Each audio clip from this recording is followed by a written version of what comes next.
వే gold trusted gold buyers మీరు తాకట్టు పెట్టిన బంగారాన్ని విడిపించి ఈ రోజు ఉన్న మార్కెట్ ధరకు కొనబడను. కేంద్ర మంత్రి బండి సంజయ్ కు బిగ్ షాక్ అనే చెప్పాలి. బండి కుమారుడు భగీరథ్ పై పోక్సో కేసు నమోదైంది. 17 ఏళ్ల మైనర్ బాలికను వేధించినట్లుగా ఆరోపణలు వెలువెత్తాయి. డిసెంబర్ 31న ఫామ్ హౌస్ లో బాలికపై వేధింపులు జరిగినట్లుగా కంప్లైంట్ అందింది. మద్యం తాగించి అసభ్యంగా ప్రవర్తించాడని మైనర్ బాలిక ఆరోపించింది. హైదరాబాద్ పేట్ బషీర్బాద్ పోలీస్ స్టేషన్లో ఈ కేసు నమోదైంది. తనను హనీ ట్రాప్ చేశారంటూ భగీరథ్ ఎదురు కంప్లైంట్ చేశాడు. కరీంనగర్ 2 టౌన్ పోలీస్ స్టేషన్లో భగీరథ్ కంప్లైంట్ చేశాడు. కోంపల్లికి చెందిన కుటుంబం తనను 5 కోట్లు డిమాండ్ చేస్తోందని భగీరథ్ ఆరోపించాడు. ఇప్పటికే 50,000 రూపాయలు చెల్లించారని బండి కుమారుడు చెప్పాడు. యువతితో పాటు ఆమె తల్లిదండ్రులపై కూడా కేసు పెట్టాడు భగీరథ్. పరస్పర కంప్లైంట్లతో కరీంనగర్, హైదరాబాద్లో హైటెన్షన్ నెలకొంది. గతంలోనూ భగీరథ్ పై డ్రగ్స్, ర్యాగింగ్ కేసులు ఉన్నట్లుగా కూడా గుర్తించారు. భగీరథ్ను అరెస్టు చేసేందుకు పోలీసులు రెడీ అవుతున్నట్లు సమాచారం. ప్రధాని మోదీ పర్యటన వేళ రాజకీయంగా ఈ అంశం పెను దుమారాన్ని రేపుతోంది. బండి సంజయ్ టార్గెట్ గా విపక్షాలు విమర్శలు గుప్పిస్తున్నాయి. దీనికి సంబంధించి మరిన్ని అప్డేట్స్ మా కరెస్పాండెంట్ వెంకట్ అందిస్తారు. వెంకట్, బండి సంజయ్ కుమారుడు విషయం గతంలో కూడా కొన్ని ఆరోపణలు వెలువెత్తినటువంటి పరిస్థితి, ఇప్పుడు పోక్సో కేసు నమోదైనటువంటి సిచ్యువేషన్, అది కూడా ప్రధాని మోదీ పర్యటన వేళ. అంటే రాజకీయ కక్ష సాధింపు చర్యల్లో భాగంగానే దీన్ని చూస్తున్నాం తప్ప ఏ తప్పు చేయలేదు భగీరథ్ అనేటువంటి మాటలు కూడా చెప్తున్నారు. ఏంటి అసలు ఈ కేసుకు సంబంధించి పరస్పరం ఏ విధంగా చూడాలి? మురళి, అంటే ఇక్కడ సాధారణంగా మగాళ్ళ మీద ఏ ఆరోపణ వచ్చినా సరే దాన్ని నిజమైన సమాజం నమ్ముతూ ఉంటుంది. అయితే దాని వెనక ఉన్న వాస్తవాలు ఏంటి అనే దానికి సంబంధించి మాత్రం కొంత ఆలోచన కూడా చేయాల్సినటువంటి అవసరం అయితే ఉంది. అయితే ఇప్పుడు ప్రస్తుతం భగీరథ్ విషయంలో జరుగుతున్నటువంటి ప్రచారం కానీ, చోటు చేసుకుంటున్నటువంటి ప్రచారాలు, అలాగే గతంలో అతనికి ఉన్నటువంటి హిస్టరీ, ఇవన్నీ కూడా కొంత వివాదాస్పదమైనటువంటి పరిస్థితి. అంటే కొన్ని సందర్భాల్లో అతను ఆ ఉత్తరప్రదేశ్ లో చదువుకున్నప్పుడు కానీ, ఆ తర్వాత కానీ కొన్ని అంశాల్లో అతను చూపించినటువంటి దూకుడు, ఇవన్నీ కూడా కొంత వివాదాస్పదం అవుతున్నటువంటి పరిస్థితి. అయితే ఈ అంశానికి సంబంధించి మాత్రం కొంత అంటే దాదాపు డిసెంబర్ లో కేసు, దాదాపు 6 నెలల క్రితం కేసును, అంటే 6 నెలల క్రితం అతను ఫామ్ హౌస్ లో అభ్యంతరకరంగా ప్రవర్తించినప్పుడు ఎందుకు ఆలస్యం చేశారు కేసు ఇప్పటి వరకు నమోదు కాకుండా అనేది కూడా కొంత ఇక్కడ విమర్శలకు దారితీసినటువంటి పరిస్థితి.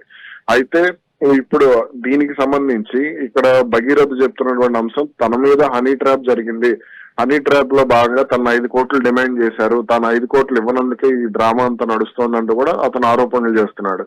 కానీ దీని వెనుక ఉన్నటువంటి వాస్తవాలు ఏంటనే దానికి సంబంధించి అటు పోలీసులు కూడా ఏది అంటే విచారణ జరిగితే తప్ప చెప్పలేనటువంటి పరిస్థితి. అలాగే కేసు కూడా, అంటే ఇప్పుడు పోక్సో కేసు నమోదు చేయడం అంటే చిన్న విషయం కాదు. కాబట్టి ఈ అంశానికి సంబంధించి పోలీసులు కూడా ఎక్కడ దూకుడు ప్రదర్శించలేనటువంటి పరిస్థితి ఉంది. మరి అంటే ఇప్పుడు అలాగే ఇరుపక్షాలు కూడా ఒకరి మీద ఒకరు కేసులు పెట్టుకోవడం కూడా కొంత ఈ కేసుని మరింత జటిలం చేస్తోంది అనేటువంటి అభిప్రాయాలు కూడా వినపడుతున్నాయి.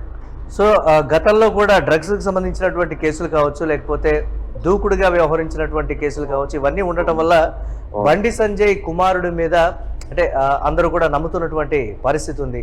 ఏ విధంగా చూడాలి దీనికి సంబంధించి? ఆ కేసుకు సంబంధించి స్పందిస్తూ ఉన్నారా? పోలీసులు ఏం చెప్తున్నారు ప్రధానంగా దాని మీద?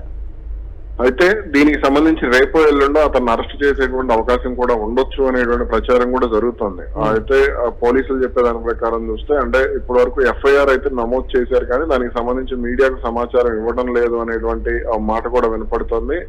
ఇక కొంత దీనికి సంబంధించి బండి సంజయ్ వెర్షన్ కానీ, లేదా బండి సంజయ్ వర్గీయుల వెర్షన్ కానీ కాస్త డిఫరెంట్ గా ఉంది. అంటే కోర్టు సినిమాను కథను ఆదర్శంగా తీసుకుని లేని పోక్సో కేసును కేంద్ర మంత్రి కొడుకు మీద పెట్టాలని చూస్తున్నారు. ఒక మహిళ తన కూతురును అడ్డు పెట్టుకుని బండి సంజయ్ కుమారుడిని హనీ ట్రాప్ లోకి దించే ప్రయత్నం చేసిందనేది వాళ్ళ వాదన. కానీ అంటే దీనికి సంబంధించి గతంలోనే ఆమె 2 సార్లు ఆత్మహత్యాయత్నానికి కూడా ప్రయత్నం చేసింది. ఆమె మీద అంటే మద్యం తాగించడమే కాకుండా మరో వ్యవహారం కూడా జరిగింది అనేది కూడా ప్రచారం ఉంది. మరి దీనికి సంబంధించి అంటే ఒకవేళ వాళ్ళు కేసు నమోదు చేయడానికి పోలీసులకు ఏమైనా ప్రాథమిక ఆధారాలు సమర్పించారా అనే దాని గురించి అయితే సమాచారం లేదు. అలాగే ఆమె మద్యం తాగినప్పుడు ఏమైనా దానికి సంబంధించినటువంటి ఆధారాలు ఉన్నాయా అనే దానికి సంబంధించి కూడా ఇంకా క్లారిటీ అయితే రాలేనటువంటి పరిస్థితి. Right, thanks for updates Venkat. ఇక కేంద్ర మంత్రి బండి సంజయ్ కు బిగ్ షాక్ లాంటి వార్తనే చెప్పాలి. బండి కుమారుడు భగీరథ్ పై పోక్సో కేసు నమోదైంది. 17 ఏళ్ల మైనర్ బాలికను వేధించినట్లుగా ఆరోపణలు వెలువెత్తుతున్నాయి. డిసెంబర్ 31న ఫామ్ హౌస్ లో బాలికపై వేధింపులు జరిగినట్లుగా కంప్లైంట్ అందింది. మద్యం తాగించి అసభ్యంగా ప్రవర్తించాడని మైనర్ బాలిక ఆరోపించింది. హైదరాబాద్ పేట్ బషీర్బాద్ పోలీస్ స్టేషన్లో ఈ కేసు నమోదైంది. తనను హనీ ట్రాప్ చేశారంటూ కూడా భగీరథ్ ఎదురు కంప్లైంట్ అయితే చేశారు. కరీంనగర్ 2 టౌన్ పోలీస్ స్టేషన్లో భగీరథ్ కంప్లైంట్ చేశాడు. కోంపల్లికి చెందిన కుటుంబం తనను 5 కోట్లు డిమాండ్ చేస్తోందని కూడా భగీరథ్ ఆరోపించాడు. ఇప్పటికీ 50,000 చెల్లించారని చెప్పాడు బండి కుమారుడు. యువతితో పాటు ఆమె తల్లిదండ్రులపై కూడా భగీరథ్ కేసు పెట్టాడు. ప్రధాని మోదీ పర్యటన వేళ బండి కుమారుడు విషయంలో చోటు చేసుకున్నటువంటి పరిణామం రాజకీయ కక్షపూరిత కోణంలోనే చూస్తున్నారు. రాజకీయ వేధింపుల్లో భాగంగానే ఈ పరిణామం చోటు చేసుకుందని బీజేపీ నేతలు చెప్తున్నారు.